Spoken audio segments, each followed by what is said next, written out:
Assalamualaikum warahmatullahi wabarakatuh. Alhamdulillah. Nahmaduhu wa nasta'inuhu wa nastaghfiruh. Wa na'udzu billahi min syururi anfusina wa min sayyiati a'malina. Man yahdihillahu fala mudilla lahu wa man yudlil fala hadiya lahu. Ashhadu an la ilaha illallah wahdahu la syarika lah wa ashhadu anna Muhammadan abduhu wa rasuluhu amma ba'd. Hadirin dan hadirat yang dirahmati Allah, kita sambung semula hadis yang berikutnya. Masih lagi beberapa hadis berhubung dengan sujudus sahwi. Sebahagian riwayat-riwayat yang dikemukakan ini dianggap dhaif pada sebahagian para ulama dan sebahagiannya mukhtalaf, yakni ulama berbeza pendapat tentang kedudukan kesabitan riwayat-riwayat ini. Kita akan baca hadis, oleh kerana hadis ini telah dimasukkan oleh Al-Hafiz Ibn Hajar Al-Asqalani, jadi kita baca semua hadis yang dia maksudkan. Wali Ahmad wa Abi Dawud wa Nasa'i min hadis Abdullah bin Ja'far marfu'an, man syakka fi salatihi falyasjud sajdatain ba'dama yusallim, wasahahu Ibnu Khuzaimah. Dan hadis daripada Imam Ahmad, yakni Imam Ahmad meriwayatkan hadis ini di dalam Musnad Ahmad, dan diriwayatkan oleh Abu Dawud dalam Sunan Abi Dawud, dan juga An-Nasa'i di dalam Sunan An-Nasa'i, iaitu Al-Mujtaba, daripada hadis Abdullah bin Ja'far marfu'an. Abdullah bin Ja'far ialah anak kepada Ja'far bin Abi Talib. Kita tahu bahawasanya bapa saudara Nabi SAW yang memelihara Nabi namanya apa? Abu Talib. Kerana bapa Nabi SAW Abdullah meninggal semasa Nabi kecil, dan kemudian Nabi dipelihara oleh datuknya. Siapa? Abdul Muttalib. Abdul Muttalib memelihara Nabi SAW sehingga Abdul Muttalib wafat, dan dia menyerahkan amanah menjaga Nabi kepada anaknya yang lain, Abdullah, bapa Nabi bin Abdul Muttalib. Abdul Muttalib ada anak yang lain namanya Abu Talib, dikenali dengan nama Abu Talib. Sebahagian menyatakan namanya Imran, sebahagian menyatakan namanya Syaibah. Dia adalah orang yang mana Abu Talib serah pada dia, Abdul Muttalib serah padanya, iaitu Abu Talib. Abu Talib, saya telah syarah dalam Syama'il. Abu Talib ni dia ada 4 orang anak. Abu Talib ni dia ada 4 orang anak. Abu Talib, bapa Talib, tentu anak dia yang pertama namanya Talib. Anak dia yang kedua namanya Aqil. Anak dia yang ketiga namanya Ja'far. Dan anaknya yang keempat namanya Ali bin Abi Talib. Abu Talib ialah bapa kepada Sayyidina Ali. Abu Talib ialah saudara kepada bapa Nabi SAW, Abdullah bin Abdul Muttalib. Abu Talib atau Imran atau Syaibah namanya, khilaf para ulama, ialah saudara kepada Abdullah. Jadi Abu Talib adalah bapa saudara pada Nabi SAW. Anak Abu Talib dengan Nabi jadi apa? Anak Abu Talib dan Nabi bagi apa? Ibnu Am, kan? Abnaul Am, Ibnu Am. Jadi sepupu. Anak pak saudara, Arab kata. Abu Talib, anak dia yang pertama Talib lah, dia Abu Talib. Yang Talib itu, dia mati dalam keadaan tidak menganut Islam. Abu Talib pun di sisi ahli sunnah, majoriti ahli sunnah, dia meninggal dalam keadaan tidak menganut Islam. Antara kata-kata dia yang selalu diungkapkan, hatta la yaqulan nas anna Abu Talibin ghayyara dinah, sehingga orang tak kata Abu Talib pun ubah agama. Tapi dia telah bagi full support kepada Nabi sallallahu alaihi wasallam, full protection kepada Nabi sallallahu alaihi wasallam, sepenuh-penuh perlindungan kepada Nabi sallallahu alaihi wasallam.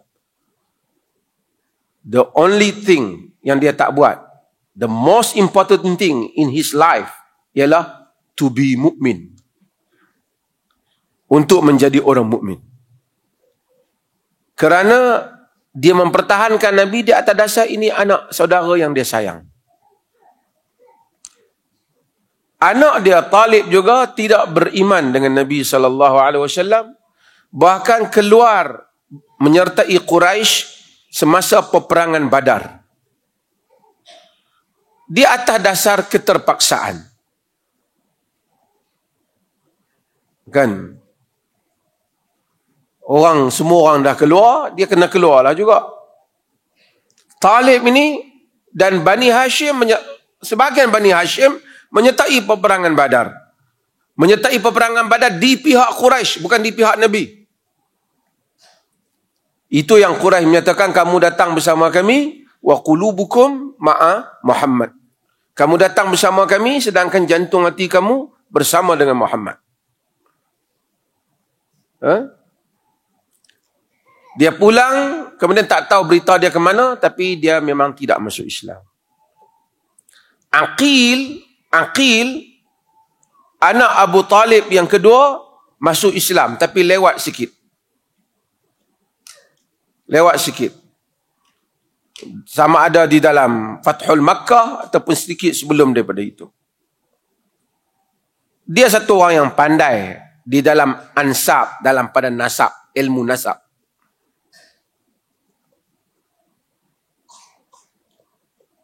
Dan yang ketiga, bapa kepada rawi kita ni, iaitu Ja'far. Ja'far bin Abi Talib, orang yang paling Nabi kasih.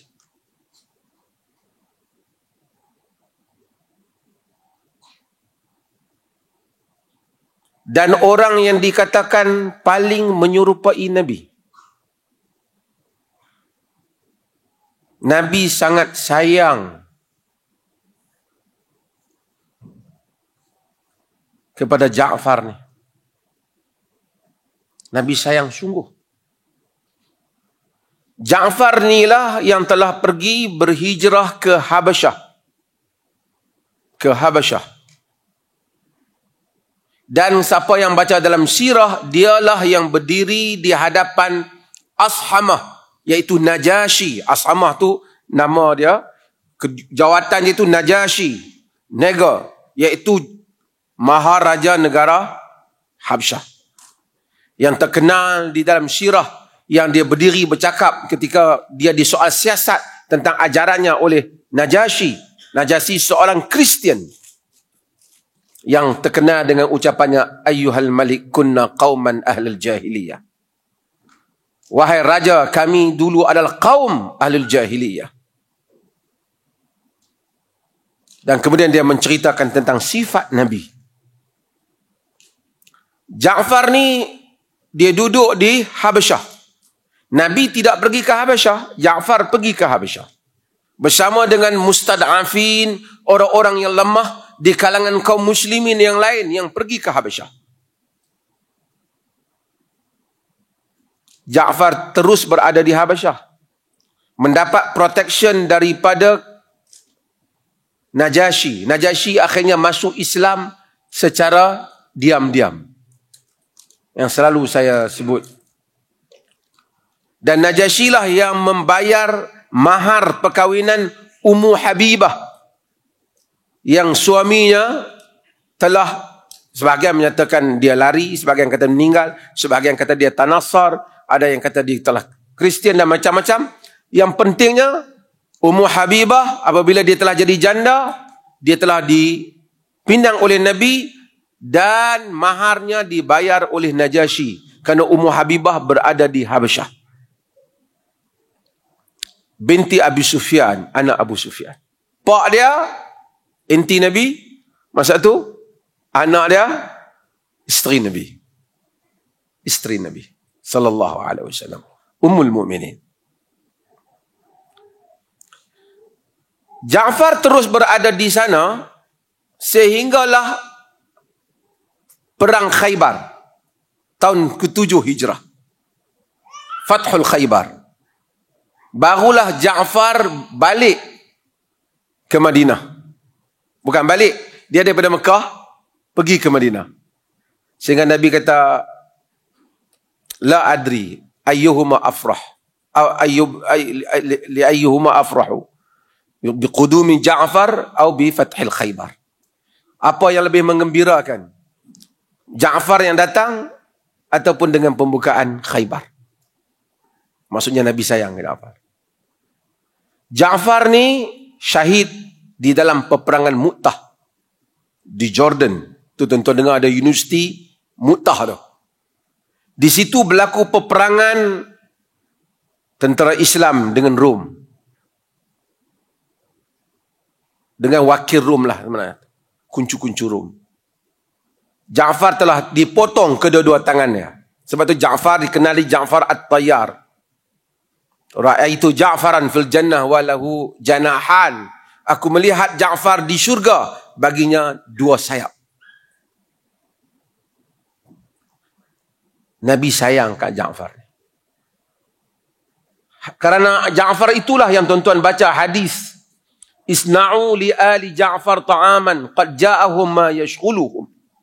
Buatlah untuk kaum keluarga Ja'far makanan kerana telah datang kepadanya benda yang menyusahkan dia. Anak dia yang meriwayatkan, yang dikatakan rawi hadis ini, Abdullah bin Ja'far ni, yang ni anak yang lahir di Habasyah. Tuan-tuan boleh ikut cerita saya ni.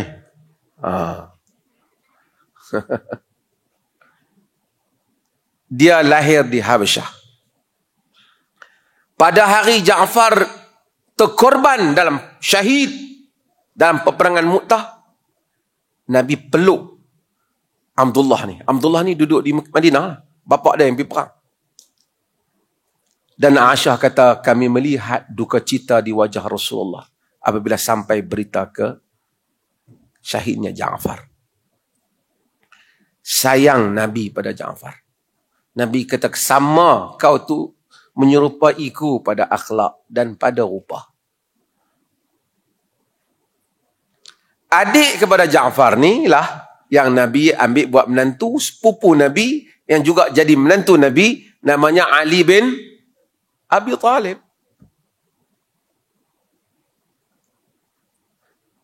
Abu Talib, macam bapak dia tak beriman, anaknya Ali bin Abi Talib, dia kahwin dengan Fatimah, daripada inilah datang Hasan dan Husain, begitulah cucu-cucu seterusnya, yang ramai orang nak claim mereka ni keturunan Hasan dan Husain.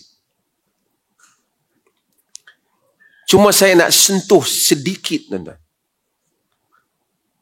tentang soal manusia beriman dan tak beriman dengan Nabi SAW. Tentang manusia menerima ataupun menolak petunjuk. Kadang-kadang soal manusia menerima dan menolak petunjuk tidak sangat berkaitan dengan cerdik ataupun kurang cerdik.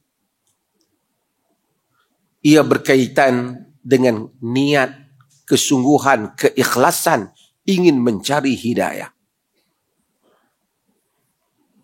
Dalam Quraisy, orang yang paling cerdik, yang patut paling tahu Nabi benar ataupun salah, namanya Al-Walid bin Mughirah.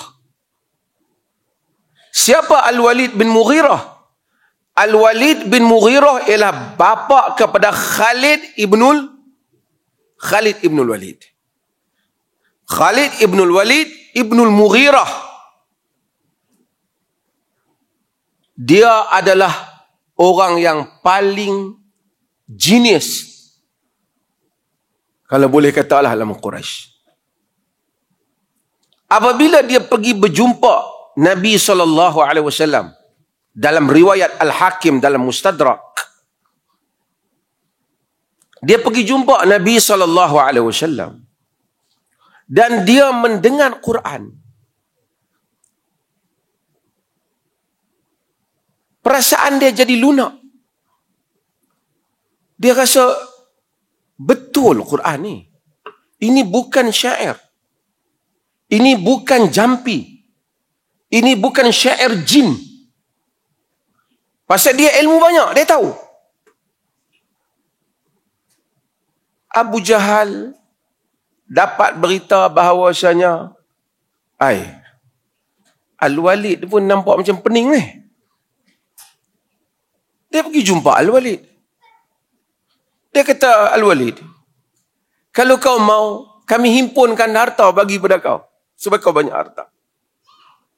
Al-Walid kata, kau nak bagi harta apa? Aku yang paling banyak harta di kalangan kamu semua. Aku tak perlukan harta. Dia kata, cuba kau bagi tahu pada orang ramai bahawasanya apa yang Muhammad buat ni, yang Muhammad duk baca daripada Al-Quran ni, ialah benda yang tak betul pada ilmu kau. Dia kata pada Quraisy, dia kata pada mereka, kamu tahu bahawasanya aku adalah bi'a'lamin nas, aku ma fikum rajul, tidak ada satu orang di kalangan kamu a'lamu bil asy'ari minni, yang lebih tahu tentang syair ni lebih daripada aku. Quraisy kata, habaq ada orang Muhammad ni dia ahli syair ya. Kamu lebih tahu, tak ada orang yang lebih faham, lebih tahu syair lebih daripada itu. Wala a'lamu bi zajar wala qasidah. Tak ada orang lebih tahu tentang zajar, tentang ungkapan-ungkapan ini, tentang qasidah. Wala bi asy'aril jin. Tak ada orang yang lebih tahu tentang syair jin. Itu maksud ilmu dia tu. Bukan syair orang, syair jin pun dia tahu. Minni. Tak ada orang yang lebih tahu daripada aku. Cuma aku nak bagi tahu kat kamu, yang Muhammad duk baca ni bukan daripada itu semua. Bukan. Quran ni daripada Allah. Diterkenal dengan perkataan Al-Wali, wallahi liqaulihi alladhi yaqulu halawah. Perkataan yang Muhammad kata ini ada halawah. Wa alaihi la talawah, ada manisnya. Pada perkataan Muhammad ni ada keindahannya. Disingkapkan. Dia kata, aku tak pernah dengar. Aku dengar dah semua syair. Bukan syair. Abu Jahal kata, Al-Walid, ni kalau Quraisy dengar kacau ni. Kalau Quraisy dengar ni, habis. Kalau kau buat macam ni, habis ubah Quraisy semua. Dan kaum kau tidak reda dengan perkataan ni. Kami semua tak reda perkataan ni kalau kau cakap. Lebih baik kau kata benda lain. Dia kata, kau nak kata apa? Kau kata benda yang mana boleh orang jangan sokong Muhammad. Sedangkan dia dah tahu Nabi benar. Dia duduk lama fikir. Lah ni macam ni lah. Satu benda kita boleh kata kat dia. Betul tu memang dia betul. Tapi kita kata dia sihir. Yang ni bukan Tuhan punya. Yang ni adalah merupakan perkataan manusia. Ni bapa siapa? Khalid Al-Walid. Dalam riwayat Al-Hakim dalam Mustadrak, kerana itulah Allah turunkan ayat yang selalu tuan-tuan baca dalam surah Al-Muddathir. Zarni wa man khalaqtu wahida. Wa ja'altu lahu malan mamduda wa banina syuhuda wa mahattu lahu tamhida. Thumma yatma'u an azid. Kalla innahu kana li ayatina anida. Sa'urhiquhu sa'uda. Innahu fakkara wa qaddar. Faqutila kaifa qaddar. Thumma qutila kaifa qaddar. Thumma nadhar. Thumma abasa wa basar. Thumma adbara wa wastakbar. Sehingga habis. Saya Dharni wa man khalaqtu wahida. Sebab tu sebagian riwayat kata Khalid Al-Walid bila dia dengar ayat ni, bila dia masuk Islam, dia tahu ayat ni dituju pada bapa dia, berat dia rasa. Dharni wa man khalaqtu wahida. Allah kata, tinggalkan aku bersendirian dengan siapa yang aku jadikan ia. Tinggalkan aku dan siapa yang aku jadikan ini bersendirian. Wa ja'altu lahu malan mamduda. Aku jadikan untuk dia harta yang banyak. Wa banina syuhuda. Dan anak-anak yang sentiasa mengiringinya. Al-Walid ni banyak harta. Anak-anak pun hebat. Khalid Al-Walid. Al-Walid bin Al-Walid. Banyak anak-anak dia. Yang sentiasa ada bersama dia. Membanggakan. Wa mahattu lahu tamhida. Aku bagi umur dia panjang. Aku bagi kesenangan. A lot of comforts. Aku bagi macam-macam pada dia. Thumma yatma'u an azid. Kemudian dia tamak inginkan tambahan. Kalla innahu kana li ayatina anida. Sama sekali tidak, Allah kata. Dia itu keras kepala dengan ayat kami. Sa'urhiquhu sa'uda. Aku akan jadikan dia memanjat tebing yang tinggi, yakni hidup dalam keadaan payah. Innahu fakkara wa qaddar. Faqutila kaifa qaddar. Dia itu berfikir, thought and plotted. Dia berfikir dan kemudian dia merancang. Faqutila kaifa qaddar. May he be destroyed. Supaya binasa apa yang dia rancang. Summa qutila kaifa qaddar. And again, dan sekali lagi, dia akan binasa dengan apa yang dia rancangkan. Allah kata, summa nazar, kemudian dia berfikir. Summa abasa wa basar, kemudian dia bermasam muka dan berkerut. Tak puas hati ni, macam mana nak buat kau Muhammad? Summa adbara wastakbar, kemudian dia berpaling, berpusing dan berpaling. Faqala in hadza illa sihrun yu'thar. Kemudian dia kata, ini sebenarnya sihir. Orang ramai akan terpengaruh dengan dia. Dia ada ilmu. Orang kata dia pun tak terima. Dia tak terima kerana dia tak tahu benar ataupun tak benarkah, ataupun kerana dia ada kepentingan. Kerana dia ada kepentingan. Ilmu ada, tapi kepentingan. Kepentingan dalam hidup dia. Kalla. Faqala in hadza illa sihrun yu'thar. In hadza illa qaulul bashar. Yang ni sebenarnya perkataan manusia saja. Allah kata apa? Sa'uslihi saqar. Aku akan masukkan dia ke dalam neraka saqar. Tuan-tuan bayangkan Khalid Al-Walid masuk Islam. Dia dengar ayat ni. Cerita pak dia ni. Cerita pak dia. Sa'uslihi saqar. Wa ma adraka ma saqar. Kamu tahu tak saqar itu apa? Apakah kau tahu saqar itu apa? La tubqi wa la tadhar. Tidak akan meninggalkan daging dan tulang, tak akan meninggalkan apapun, dia akan bakar.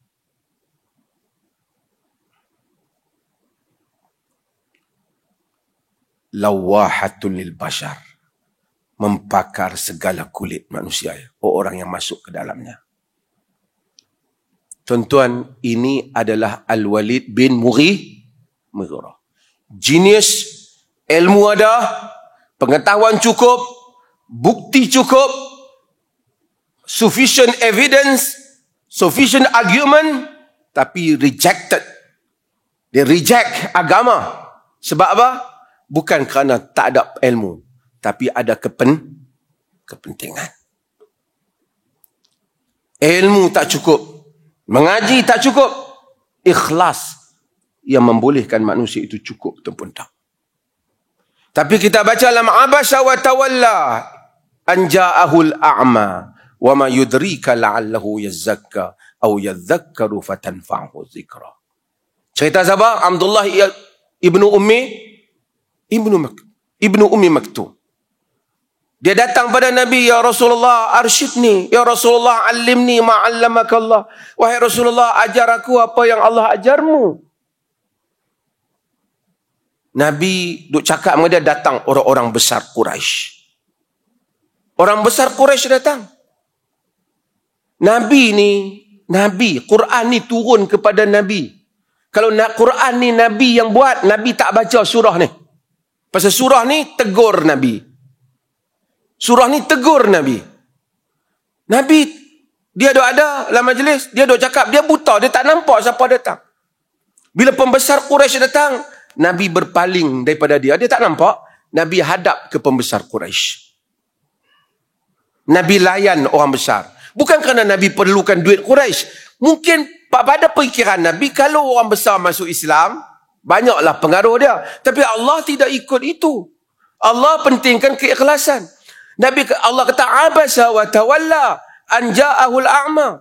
Bermasam muka ia dan berpaling. Allah kata pada Nabi, an ja'ahul a'ma, ketika datang padanya orang buta.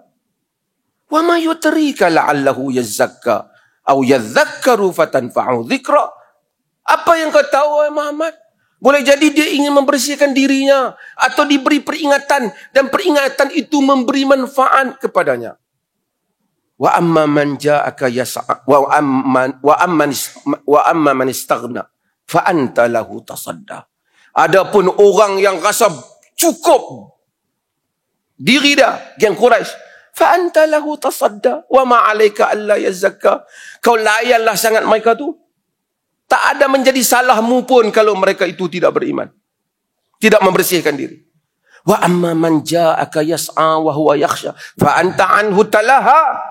Adapun orang yang datang kepadamu bersungguh-sungguh, dia takut pada Allah, kau berpaling daripada dia. Kalla innaha tadhkirah.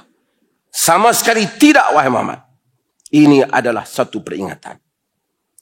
Kata Syekh Qutb rahimahullah, Allah tak pernah kata pada Nabi-Nya kalla sebagai satu ingatan. Jangan, wahai Muhammad. Tapi Allah kata dalam surah ni. Kalau surah ni, Nabi, kalau surah Quran tu Nabi yang buat, Nabi tak baca ayat ni. Tuan-tuan, membolehkan orang yang beriman itu keikhlasan yang ada di dalam jantung hati seorang. Bukan sekadar pandai. Ikhlas. Kalaupun pandai, tapi ada kepentingan, dia menolak ajaran yang benar.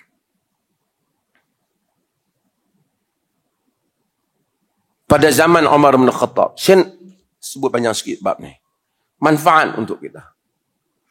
Pada zaman Umar bin Khattab radhiyallahu an, bila Umar naik menjadi khalifah, ramailah orang nak jumpa khalifah, duduk di pintu rumah khalifah. Tuan-tuan tahu, yang masuk Islam yang awal adalah orang-orang biasa Mekah. Siapa dia? Bilal, Suhaib, ordinary man, orang biasa. Siapa lagi? Salman masuk semasa pergi ke Madinah. Orang ordinary man. Some of them, they were slave. Sebahagian mereka dulu hamba. Tapi bila dah masuk Islam, Bilal telah diangkat menjadi siapa? Tukang azan. Suhaib, Nabi puji. Rabiha Suhaib, Nabi puji. Salman minni, Nabi puji Salman. Bila mari Sayyidina Umar memerintah, orang yang senior dalam agama, Bilal, nak dibandingkan pembesar Quraisy yang masuk Islam lewat. Abu Sufyan masuk Islam juga, tapi lewat. Suhail bin Amr, genius. Antara orang bijak Arab. Suhail bin Amr. Masuk yang berunding dengan Nabi buat perjanjian Hudaibiyah tu. Suhail bin Amr. Yang tak mau tulis bismillah tu. Dia masuk Islam juga. Ada Ikrimah. Ada ramai lagi yang masuk Islam. Bila duduk di pintu rumah Sayyidina Umar. Sayyidina Umar keluar tengok. Sayyidina Umar panggil. Bilal, Suhaib, Salman. Dia orang ni yang pangkat-pangkat besar ni. Tan Sri, Tun, Datuk Sri, Datuk apa semua ni. Tak adalah kan zaman tu. Maksudnya orang besar lah. Umar tak panggil lah. Umar ada urusan dia panggil Abu Sufyan duduk, dia kata, tak sangka lah. Sampai macam ni lah kita. Dia orang tu yang bekas-bekas hamba tu yang dilayan. Yang kita ni tak dilayan.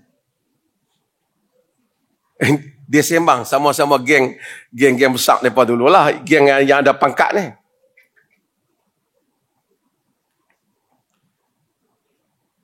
Antara mereka tu, yang paling cerdik Suhail bin Amr tadi. Suhail tengok mereka. Suhail kata, ya ayuhal qaum. Wahai qaum. Wahai qaum. Kata, inni qad ara ma fi wujuhikum. Wahai qaum, aku tahu. Tengok muka kamu semua tahu. Muka tak puas hati kan? Semua muka tak puas hati kan? Sama dengan dia lah. Muka tak puas hati kan? Dia kata,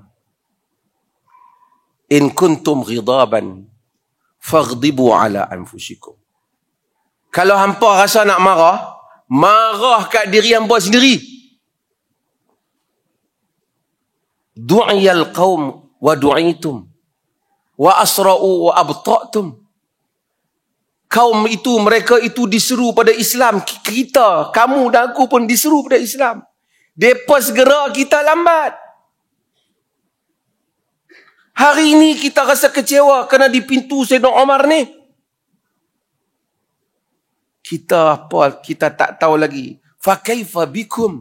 Apa keadaan kamu idza du'u yaumil qiyamah wa turiktum? Apabila pada hari kiamat mereka yang dijemput, kita yang ditinggalkan.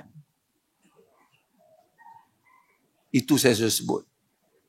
Apabila kita ada peluang untuk berbuat baik, dan kita menyata kepada kita suatu kebenaran, kita ambil kebenaran tu. Ramai orang play safe.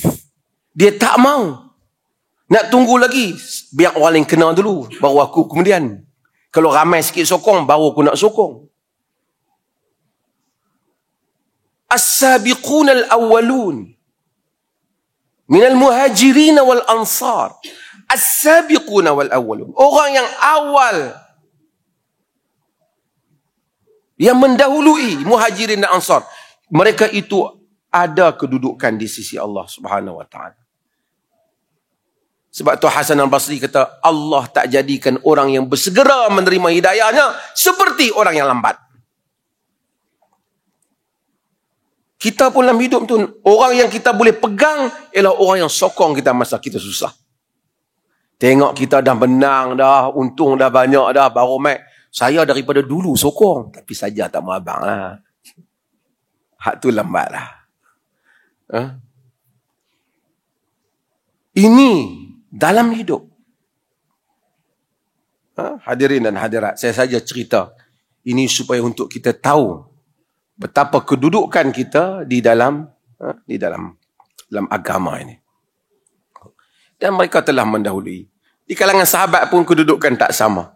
Apatah diri di kalangan kita. Kita doa sebagai Allah Subhanahu wa ta'ala bagi hidayah pada kita. Satu doa, orang Melayu suka doa. Doa ni tak ada dalam hadis, tapi ada di dalam sebahagian golongan salaf mendoa doa ni. Allahumma arinal haqqa haqqa warzuqna ittiba'ah wa arinal batilan batila warzuqna ijtinaba. Tak ada hadis, tapi Ibnu Syahin ada menyebut riwayat di kalangan salaf. Ya Allah, tunjukkanlah kami yang benar itu benar. Jadikanlah kami mengikut yang benar. Bukan soal kita tahu yang benar. Tahu, ramai orang tahu. Tapi nak ikut itu bukan semua. Itu yang kita sebut ihdinas siratal mustaqim. Dalam salat, tunjukkanlah kami jalan yang lurus. Semoga Allah tunjukkan kita jalan yang lurus. Bukan maksudnya bukan saja dia bagi kita tahu, tapi dia bimbing untuk kita ikut. Sebab itu kita al-taufiq wal hidayah, al-hidayatu wat taufiq, petunjuk dan bimbingan untuk kita ikut yang benar. Ahlul kitab tahu, ya'rifunahu kama ya'rifuna abna'ahum. Mereka kenal Nabi itu macam mana mereka kenal anak pinak mereka sendiri.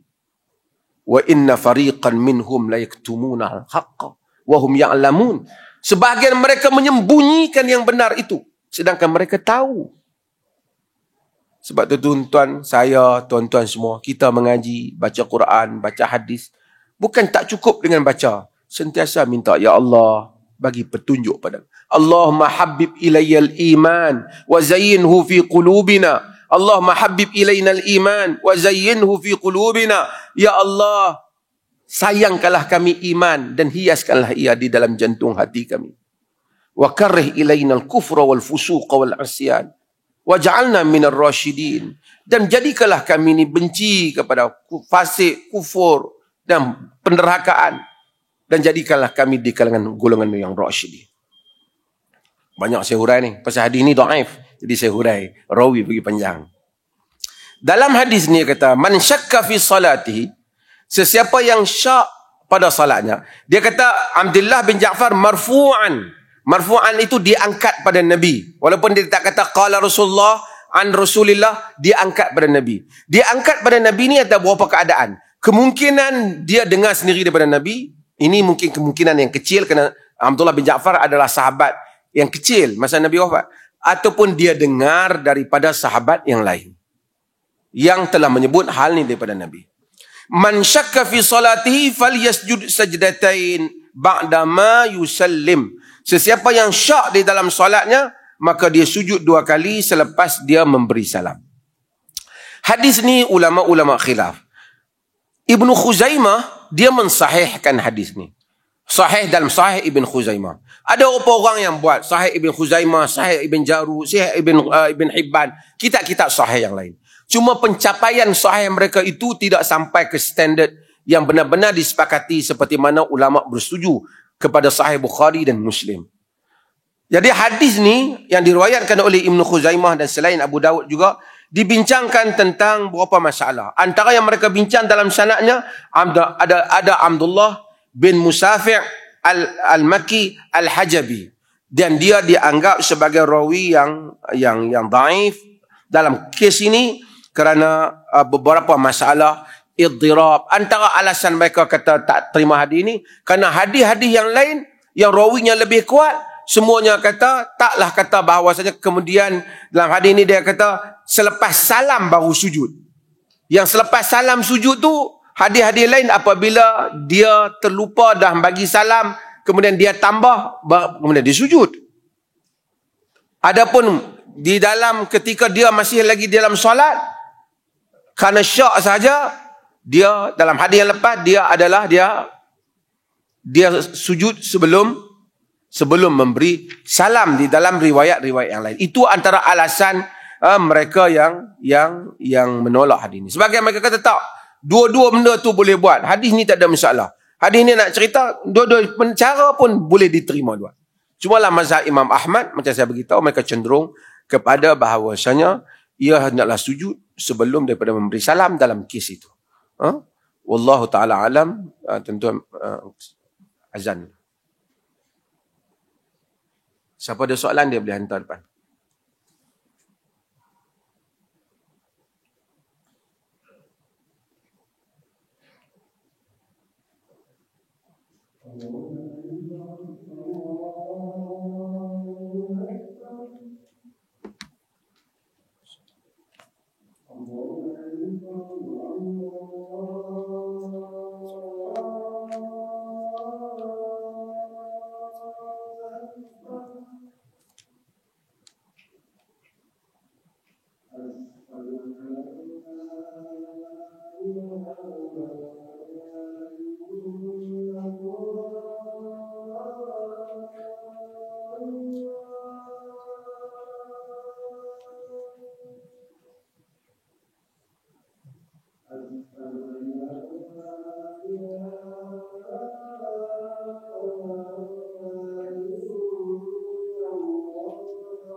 Saya jawab beberapa soalan. Bismillah. Assalamualaikum Datuk. Kenapa Datuk tidak mengambil apa-apa tindakan ke atas Ismail Arifin lepat? Makrifat yang sehingga ke hari ini masih belum berhenti mencaci maki Hamun Datuk dengan kata-kata kesat dan carutan.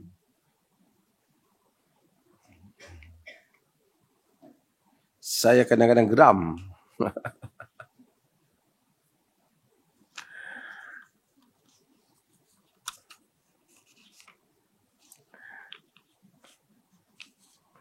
Tuan-tuan, tak apalah pasal lepat dia satu hal. Kita tengok lepat tu pun kita boleh tahu dah lepat tu macam mana. Tapi sesuatu perkara, acuan itu akan membentuk hasilnya. Kalau kita tengok dia maki, dia mencarut, kadang-kadang macam-macam. Tapi itu menjadikan kita, sebelum kita cakap ambil tindakan mahkamah ke apa, itu menjadikan kita bertambah yakin bahawasanya kita berhadapan dengan orang yang itulah tabiatnya. Kalau dia mempunyai ma'rifat, seperti dia kata, mengenal Tuhan. Semua dalam alam ni bagi dia balik pada Allah. Inna lillahi wa inna ilaihi raji'un. Tapi orang yang resah, kita lihat dia pun resah. Kita lihat dia pun tidak terurus.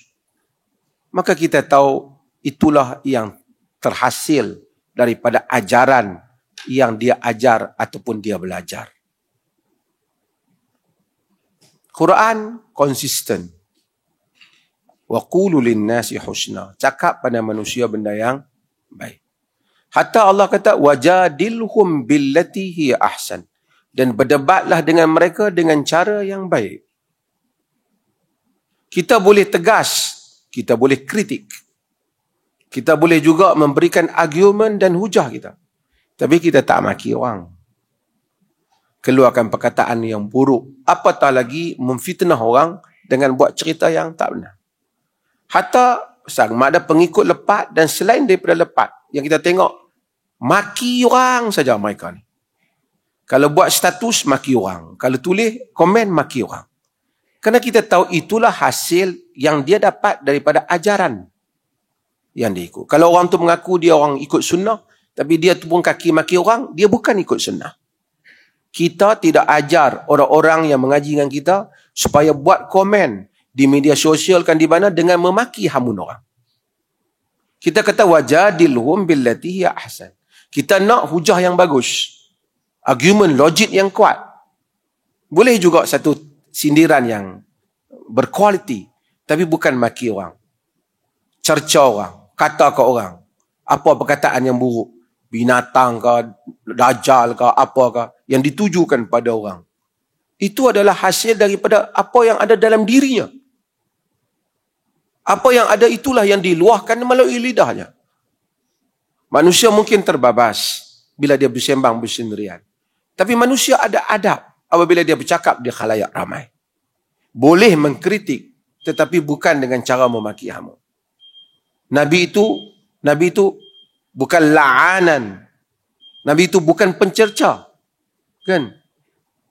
Nabi bukan pemaki orang hamun. Wala fahasya. Bukan orang yang sebut benda-benda yang tak elok. Dan orang kata, memang orang kata, Nabi Muhammad yang sempurna akhlaknya, orang kata apatah lagi kita yang tak sempurna. Namanya Muhammad, mereka kata muzammam. Kerana Muhammad itu maksudnya yang dipuji. Mereka kata muzamman. Nabi Ta'ala ta'jabun. Kaifa yusrifullahu syatmal Quraisy. Kamu tengok tak macam mana Allah telah memalingkan maki hamun Quraisy pada aku. Mereka kata muzammam. Wahai yang dikeji. Sedangkan aku adalah Muhammadah. Aku Muhammad. Aku yang yang dipuji. Dalam sejarah berapa banyak orang yang muncul. Mencerca, memaki. Tapi insya-Allah kita kena betul diri kita semua. Dan doa supaya kita istiqamah. Kan? Rabbana la tuzigh qulubana ba'da idh hadaitana wa hab lana min ladunka rahmah. Ya Allah, jangan kau gelincirkan jantung-jantung hati kami setelah kau beri petunjuk pada kami. Dan kita sentiasa doa macam kita bangun tahajud. Allahumma rabb Jibril wa Mikail wal Israfil fatir as-samawati wal ard alimal ghaibi wa syahadah anta tahkumu baina ibadika fima kanu fi yakhtalifun. Ihdini lima ikhtulifa fihi minal haqqi bi'idhnik innaka tahdi man tasha'u ila siratal mustaqim. Engkau ya Allah yang memutuskan, menghukum di kalangan hamba-hambamu di atas apa yang mereka persisihkan, tunjukkanlah aku daripada kebenaran tata apa yang menjadi perselisihan kalangan mereka. Setiap malam kita kena minta supaya Allah tunjukkan kita. Lebih penting daripada saman menyaman, semua orang yang kata pada kita walaupun satu perkataan yang bohong, fitnah dan tidak benar, kita akan tetap bertemu dengannya pada padang mahsyar kelak. Dan ada habuan kita, tak perlu lawyer. Jika dia salah, amalannya akan diambil oleh kita. Jika dia tak ada amalan, kita yang dosa banyak ni, bolehlah transfer, mudah-mudahan kat dia.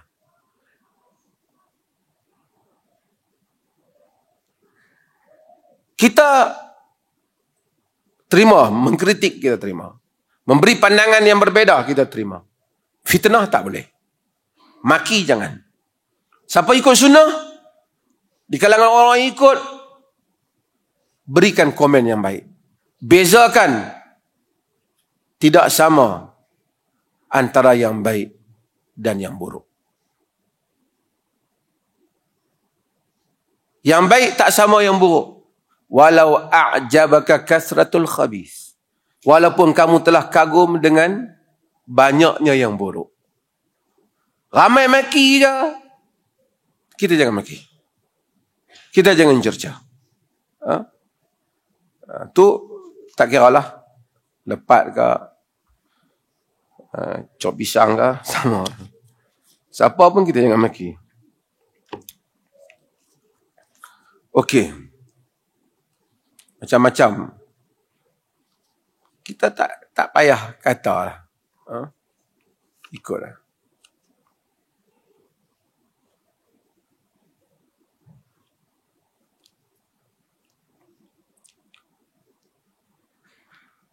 kita pernah guna toilet yang ada spray pancut dari toilet bowl dia. Adakah dikira bersih kalau tak gosok dubur? Dia tanya soalan. Dan adakah aci hanya guna spray tu? Yang pertama, apabila dia nak membersihkan najis, dia menggunakan air yang bersih. Yang mana air yang tak bercampur dengan najis. Yang bersih yang dia boleh guna. Satu. Dan kedua, hendaklah hilang kesan najis itu. Bila hilang kesan najis, tak kiralah dia spray ke, teknologi apa ke, kemudian hilang kesan najis, tak ada lagi baunya, tidak ada lagi kesan najisnya. Yang dulu dalam kitab lama dia kata bau, rasa dan warna. Rasa tu kita tak tahulah kan. Yang penting bau dan warnanya sudah tidak ada lagi. Maka dengan itu, maka tempat itu dikira bersih. Kadang-kadang orang ni dia teknologi macam-macam sangat. Tak boleh guna mesin basuh lah. Dia najis ni senang ya. Bila tak nampak kesan dia najis, tak ada bau najis, maka tak adalah najis. Tak payahlah basuh-basuh dah tapi takut ada. Tak ada kesan, tak ada. Bau tak ada. Pergi ambil tengok, pergi cari DNA ke apa, tak payahlah. Zahirnya bersih, maka hukumnya adalah bersih.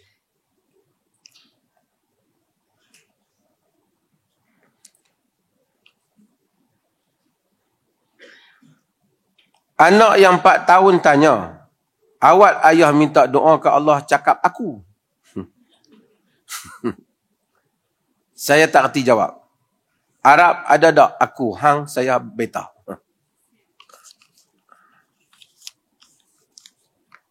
Wallahu ta'ala alam, pasal apa orang Melayu pilih masa nak doa ni aku sejak dulu. Arab satu saja dah dia ana. Ana. Ya Rabbi. Kan? Ya Rabbi wahai. Rabbi ni perkataan Arab. Nak terjemah wahai Tuhan saya pun boleh. Wahai Tuhanku pun boleh. Kan? Kan? Orang Melayu ada aku, ada saya, lagi ada apa? Begini. Asal mungkin saya rasa, mungkin zaman dulu, terjemahan aku tu, bahasa tu mungkin lebih nampak macam formal dan lebih nampak macam bersastra. Mungkin. Daku. Macam, wahai Tuhan saya, macam mungkin dia rasa tak apa. Dia tak ada kaitan dengan teks Arab. Teks Arab dalam Quran dengan hadis, Rabbana, Rabbi, ini semua daripada ana, saya. Boleh terjemah saya, boleh terjemah aku, ikut bahasa. Orang putih memang I, me, my Lord, kan? My Rob, kan? My God, kan? Kita tak ada Tuhanku, Tuhan saya, kan?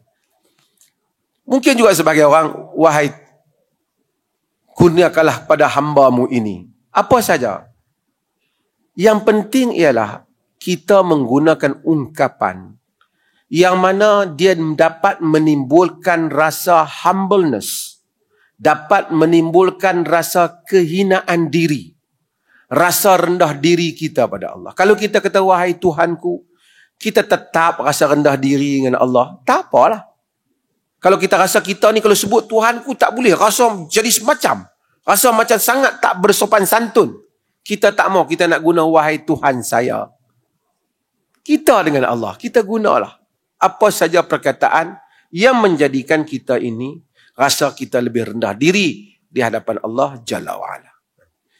Berilah pada saya, tak suka. Berilah padaku, rasa kasar. Berilah pada hamba-Mu ini, kita rasa, oh itu mungkin rasa rendah. Itu bahasa yang kita ada. Sebab itu saya secara peribadi, walaupun doa yang tak ada dalam hadis, tapi saya doa di dalam bahasa Arab. Kerana saya rasa bahasa Arab tu cantik dan memenuhi makna dia. Tapi taklah semua orang boleh bahasa Arab. Mungkin sebahagian orang dia selesa dengan bahasa Inggeris, dengan English. Dia rasa bila dia doa dengan English tercapai maksud dia. Dia doa lah dalam English. Tak apa. Dia kata hang doa dalam English, Tuhan tak suka tau, hang barat sangat. Tak ada lah. Ini bahasa tak ada kaitan dengan itu. Yang Allah tak terima ialah amalan yang menyanggahi syaraknya, bukan bahasa.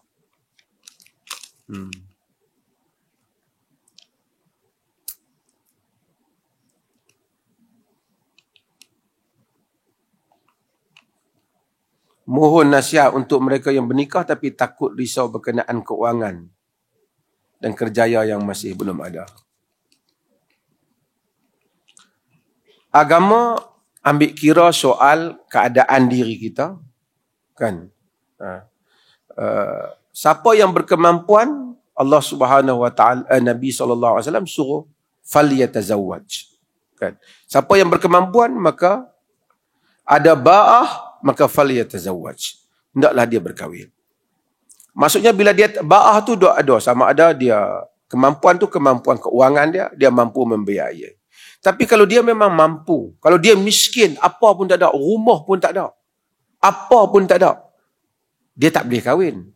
Sebab dia akan menginayai orang itu.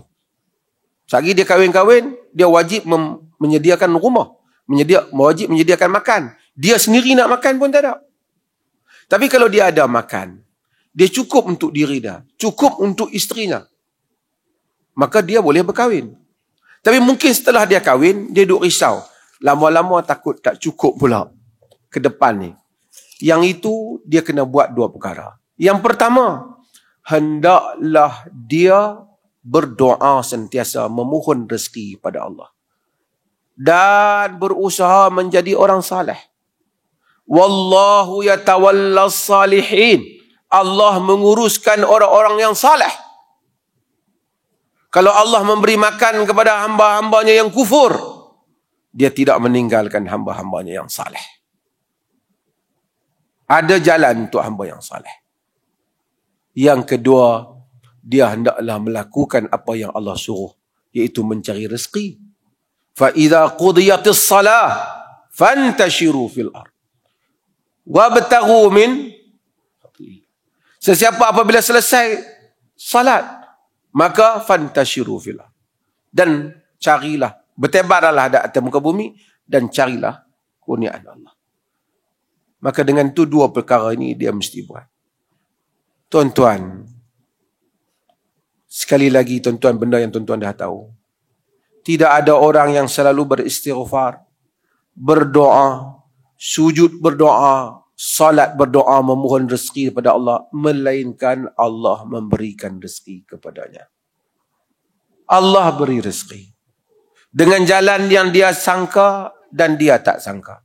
Wa may yattaqillaha yaj'al lahu makhraja wa yarzuqhu min haitsu la yahtasib. Siapa yang bertawakal, siapa yang bertakwa pada Allah, Allah jadikan untuknya jalan keluar dan rezeki pada dia dengan jalan yang dia tak sangka. Rezeki. Cuma kita ni, kita kadang-kadang kita mau rezeki itu datang melalui jalan yang kita mau. Kalau tak ada kerja ni, memang tak ada rezeki. Yang tu hamba yang bersangka buruk dengan Tuhannya. Ada jalan. Kalau kita usaha, jalan lain Allah bagi. Dan kadang-kadang kita andaikan rezeki, aku kena dapat kaya macam si fulan tu, bagi kereta besar macam dia, ada rumah besar, baru aku ada rezeki. Kalau tidak, artinya aku tak ada rezeki. Sedangkan Allah memberi rezeki mengikut kegunaan Allah. Sebagian hamba diberikan makan yang lalu, lidah yang sedap, duit yang kurang, tapi cukup untuk dia hidup, cukup untuk rumah dia hidup. Sebagian orang harta yang lebih, rumah yang besar, duit yang banyak, lidah yang tak sedap, dia tak boleh makan juga. Macam-macam. Sebagian orang dibeli rumah tak elok pun, tidur yang lena. Sebagian orang kaya, dua katil tilam je saja berpuluh ribu, kita jumpa dia duk pergi ambil ubat pasal malam tak boleh lena. Ramai. Jumpa orang kaya lebih ramai yang tak boleh lena daripada orang miskin. Bukan saya suruh jadi orang miskin, tapi nak cerita ramai saya jumpa orang kaya yang cerita tidur tak lena. Jarang jumpa orang miskin kata tidur tak lena.